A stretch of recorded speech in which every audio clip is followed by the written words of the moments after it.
The Seventh Tower by Garth Nix. Book 6, The Violet Keystone. Chapter 10. After 3 attempts to cross one of the major colorless corridors to get to an essential stairway, Tao was forced to accept that he would have to ask Crow to show him an underfolk way to the violet levels. Every time they were about to run across, large groups of armed chosen, usually led by a guard, would appear at one end of the corridor, hurrying along. It was clear that the entire adult population of Chosen, including some older children, was being mobilized against the Icecarl invasion. Many of them would be killed or injured, Tao thought sadly, all of them fighting for a lie. They were not defending themselves, but were simply dupes of Sushin and Sherakor. The Ainarian plan to destroy the Veil and take over the Dark World had long been in action.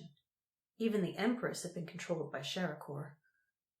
Go, don't go, back, stop, grumbled Adris. This is a silly game.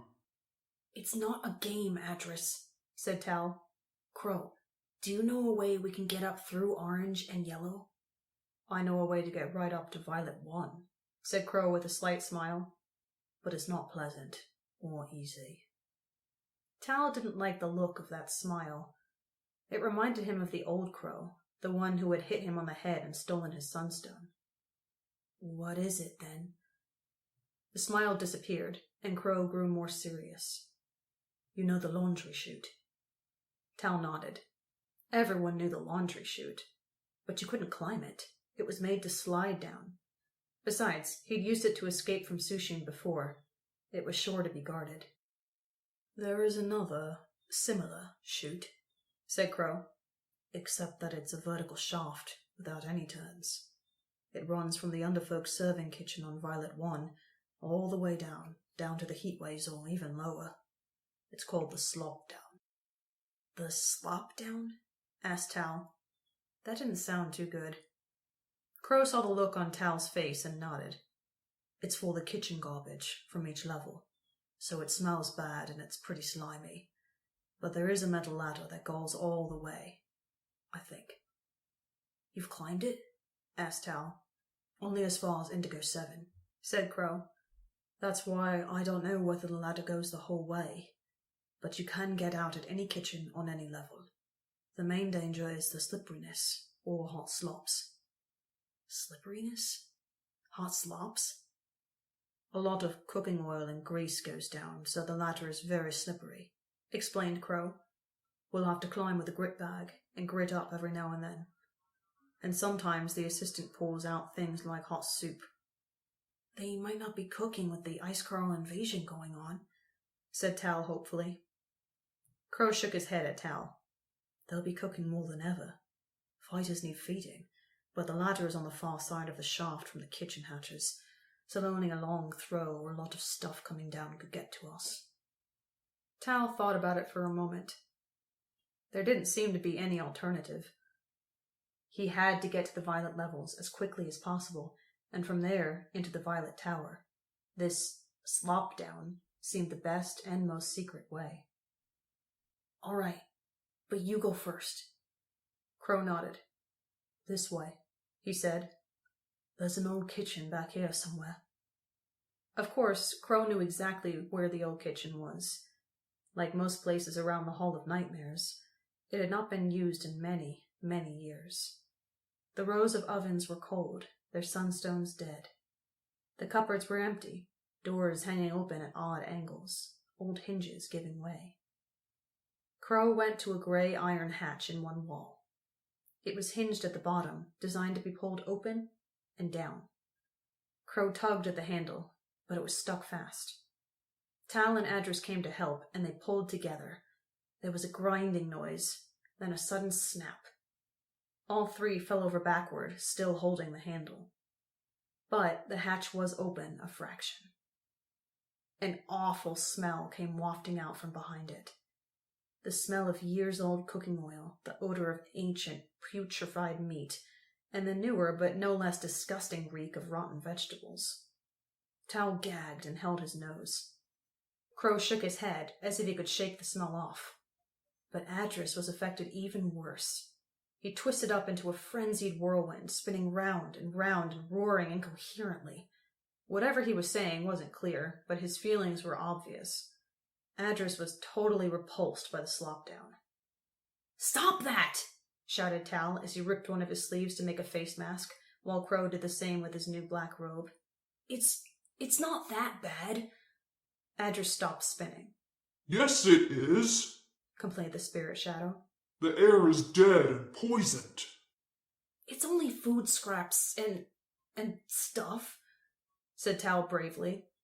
"And it's the quickest way to get to the violet levels. We have to climb it." No, said Adris firmly. I will go and find Audris. "You'll get used to the smell," said Crow. "And there will be a bit of fresh air around each kitchen hatch, if they're open." "Come on, let's get going," said Tal. He knew Adris would follow, no matter what he said. They were bound together. Adris could not go far from him, or vice versa. Tal thought his own willpower was stronger. Adris would give in and follow. "You go first, Crow." Crow nodded. He tied his face mask on and climbed through the hatch. Then he climbed back in. "Forgot the grit," he said, showing blackened, greasy palms to Tal. "The first few rungs of the ladder are really slippery just here. They usually keep some next to the hatch." He rummaged about in the cupboards near the hatch and eventually found 2 moldy bags of chalk-like powder. After testing that the bag was not too rotten, he plunged his hands into it and wrung them so that he got a good coating of the gritty substance. "You tie the bag to your belt like this, so that it can still be opened with one hand," he said, showing Tal. "We'll probably have to grit up every level or so." Tal took the bag, checked it was sound, and copied Crow. In the back of his mind, he couldn't help thinking that climbing a greasy ladder was the perfect opportunity for Crow to take his revenge. All he had to do was tread on Tal's hands, and he'd fall for sure. "Right, I'll go again," said Crow. "Don't follow too close in case I slip." He climbed through the hatch, and his feet disappeared as he pulled himself up the ladder inside the shaft. His voice came echoing back down, along with another disgusting waft of awful smells. Tal hesitated. Crow was warning him, and he appeared to be more honest and open than he had in the past. But was this all just an act to lull Tal into thinking he was safe? I'm not going, said Adris. "Yes, you are," said Tal, his voice very stern. "We don't have a choice. Stop your nonsense and follow me." He climbed through the hatch. Adris did follow him, though the spirit shadow made a small, continuous noise that was very like a small child whining. The smell was even worse inside, so strong that even with his mask, Tal could only take shallow breaths. He knew if he really breathed in hard, he would instantly vomit. The shaft was smaller than Tal had expected, and darker. He increased the light from his sunstone, which was tied into the point of his collar, making it bright enough to shine through the cloth as if it wasn't there. Crow was already a good 20 stretches higher up and making good progress. Tal watched him climb for a while, noting that the free folk boy always made sure he had one really solid hand and foothold before he took another step. The rungs were really greasy. If it wasn't for the grit on his hands, Tal wasn't sure he'd be able to hang on. He looked down for a moment, but quickly looked back up. There was nothing below but darkness, the ladder disappearing out of sight. The smell already made him feel nauseous, and looking down didn't help. Besides, with the danger of slops being thrown down from above, he would be much better off looking up. He looked up and started to climb. It was a long way up to the violet levels. Even if he didn't fall off on the way, once they got there, he'd still have to find a way into the Violet Tower. Then he would have to confront Sushin and the great shadow dragon who was Sushin's ultimate master, Sherikor.